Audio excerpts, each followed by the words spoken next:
नमस्कार, मी जोगेश्वरी घाटनांद्रा, तालुका सिल्लोड, जिल्हा संभाजीनगर इथून बोलतोय। हे आमची जोगेश्वरी माता सर्वांच्या नवसाला पावणारी देवी असून जाधव कुळ घराण्याची कुळदेवता आहे व ही सर्वांच्या नवसाला पावते। सर्वजण आवर्जून दर्शनासाठी यावे ही विनंती। अजून सर्वांची कुळदेवता असून पाण्यावरती मंदिर आहे। खाली मंदिराला खांब नाही, पूर्ण पाण्यावरती मंदिर आहे। वरती मंदिराला खांब आहे आणि पूर्ण परिसर निसर्गरम्य आहे आणि पहाडामध्ये आहे। तर सर्वांनी आवर्जून या दर्शनासाठी यावे। त्या मंदिराला खाली पूर्ण पाणी आहे, पूर्ण पाणी आहे आणि 22 किलोमीटर पाणी आहे। 22 किलोमीटर? हां, कधी या कधी कमी होणार नाही। त्याच्यामध्ये जीवजंतू पडत नाही। पिण्यायोग्य पाणी आहे, नैसर्गिक आहे आणि पूर्ण पहाडावरती आणि पहाडामध्येच मंदिर बनलेलं आहे। डोंगरामध्ये? हां, खाली महादेवाचं मंदिर आहे पाण्यात। महादेवाचं मंदिर पाण्यात आहे? हां, तो नंदी दिसतोय, खाली पाणी आहे आणि सर्वांनी दर्शनाला यायचं। नवरात्रात मोठमोठे उत्सव असतात। चैत्र पौर्णिमा, कार्तिकी पौर्णिमेला मोठी यात्रा असते। कार्तिक पौर्णिमेला इथली यात्रा असते? हां, एका दिवसाची खूप मोठी यात्रा असते आणि नवरात्रामध्ये 10 दिवस मोठे मोठे उत्सव असतात आणि नवरात्रात 10 दिवस यात्रा पण असते। तेव्हा जर नाही जमलं तर मध्यंतर यायचे। देवीला नवस काय केला ते नवस फेडासाठी यायचे। देवी नवसाला पावणारी आहे। ज्याला मूळ बाळ नाही त्याला मूळ बाळ होते। देवीला साकडे घातले, हे असे धागे बांधायचे आणि मग नवस करून जायचं। देवी नवसाला पावते।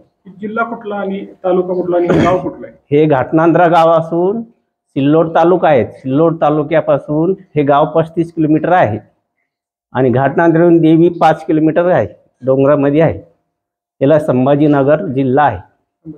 येण्या जाण्याची सोय कशी घ्यायची? इथं तुम्हाला यायचं असलं तर संभाजीनगरला यायचं, संभाजीनगरहून सिल्लोडला यायचं। सिल्लोडहून घाटनांद्रा गाड्या भरपूर चालू असतात। जळगावकडून जर यायचं असलं तर पाचोरा व्हाय घाटनांद्रा यावं लागतं।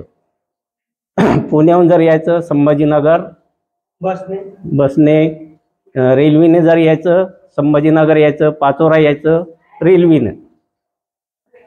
अजून या देवीचा इतिहास काय आहे? इतिहास, हा मंदिर आहे ना इसवी सन पूर्वीचं मंदिर आहे। हे पूर्वी ते लोक म्हणजे लेणी बनवायची होती त्यांना। हा दगड कच्चा निघाल्यामुळे हे देवीचं मंदिर इथं स्थापन झालेलं आहे आणि देवी पाण्यातनं वरती आलेली आणि स्वयंभू मूर्ती आहे देवीची। हां, जागृत देवस्थान आहे। धन्यवाद। भारतातून लोक येतात काही? पूर्ण महाराष्ट्राचे लोक येतात। भारतातले पूर्ण महाराष्ट्राचे पण येतात। गुजरात राज्य झालं, गुजरातहून येतात, इकडून MP तून येतात, इकडनं मुंबई, ठाणा, पालघर, पुणा, सातारा, सांगली, इतर जाधव लोकांची खूप कुळदेवता आहे। आता तुम्ही किती वर्ष झाले सेवा करता? मला इथं सेवा करताना 17 वर्ष झाली। 17 वर्ष? हां, माझं नाव शंकर रंगनाथ बावस्कर आहे। सेवेकरी मी। इथे काय आता हे सगळं जंगल आहे, तर इथं वन्य प्राण्यांची भीती आहे का? वन्य प्राणी सगळं बघितलं तर सगळं डोंगरच आहे। वन्य प्राणी भरपूर आहे पण मग त्यांची काही तकलीफ नाही। हां, तर तुम्ही दर्शनाला येऊ शकता, फक्त रात्रीचं काही येऊ नाही शकत। तुम्ही आता इथे राहताय तर तुम्हाला काय तकलीफ? आम्हाला काहीच तकलीफ नाही। येतात ते वन्य प्राणी भरपूर आहेत। अस्वल आहे, सिंह आहे आणि चिता पण आहे, मोठमोठी जनावर आहे पण मग त्यांची काही तकलीफ नाही। हां, धन्यवाद। तुम्ही जर लग्न ठरलं तर तुम्हाला अगोदर पत्रिका घेऊन इथं देवीला यावं लागतं।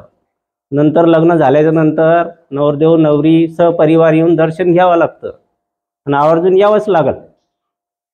हां, कुलदेवता असल्यामुळे त्यांची पत्रिका अगोदर इथं आणावं लागते।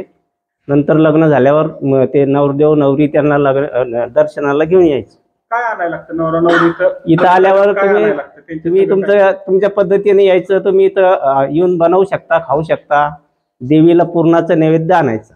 पूर्णाचा नैवेद्य? हां, गाईचं तूप आणि पूर्णामध्ये कणिक टाकायची नाही। कणिक? हां।